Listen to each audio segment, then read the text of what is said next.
ভাই। আরে obviously first ডেটে সবাই নিজেকে ভালো পোট্রে করতে চাইবে না? হ্যাঁ, বাট আই ডোন্ট নো, মানে আমি বুঝতে পারছি না ভেতর থেকে যে ও আমাকে ভালোবেসে ফেলেছে আর আমি ওকে ভালোবেসে ফেলেছি। যার ভালোবাসার কোনো ডেট হয় না এরকম, অনেকে ফার্স্ট ডেটেই ভালোবেসে ফেলে, লাভ এট ফার্স্ট সাইট।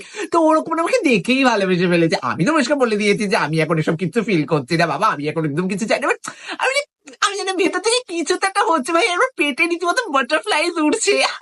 তুই না একটা কাজ কর, সেই বাটারফ্লাইস গুলোকে বিষ খাইয়ে মেরে ফেল, আর নয়তো উড়ে যেতে দে। আর আমি জানি তুই এখন কি ফিল করছিস। এখন সেকেন্ড ডেট করবি, থার্ড ডেট করবি, তারপর তুই ভাববি যে তোদের বিয়ে হবে, তাও আবার সেটা রাজস্থানের উদয়পুরের কোনো বিগ প্যালেসে। পিঙ্ক লেহেঙ্গা পরে। তারপর তোদের দুটো ছোট ছোট বাচ্চা খেলা করবে। ভাই, এগুলো তুই আগের 10টা ডেটেও ভেবেছিলি, তারা কোথায়? তোর মতো বন্ধু পাওয়াচ্ছে না, বিষ খেয়ে মরে যাওয়াটা বেশি বেটার। আমি সেটাই কিনতে যাচ্ছি, রাখ তুই।